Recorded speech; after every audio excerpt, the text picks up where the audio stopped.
यार कभी कभी ना बड़े जो बुजुर्ग लोग हैं ना, उनकी बातें बड़ी धनाई वाली बातें हुआ करती थी, लेकिन तब हमें छोटे थे, समझ नहीं आती थी।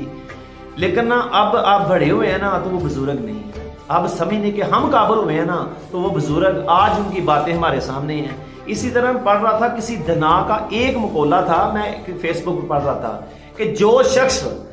जो आदमी भी तीन चीजों का दावा तीन चीजों के बगैर करता है, तो यकीन जानो कि शैतान उसके साथ मजाक करता है। यानी कि जो शख्स जिक्र अल्लाह की हलावत का दावा करता है और हुब्बे दुनिया भी रखता है, और दूसरा शख्स यानी कि जो शख्स अपने नफ्स को नाराज किए बगैर अपने हालक को राजी करने का मदई है, यानी ये दावा करता है कि उसने अपने हालक को राजी कर लिया है, लेकिन नफ्स उसके साथ अभी तक मुतमिन है। और जो शख्स तीसरा, जो शख्स लोगों की तारीफ और सना भी चाहता है, यानी कि लोग मेरी तारीफ करें, और फिर इखलास का दावेदार भी है। यकीन करें,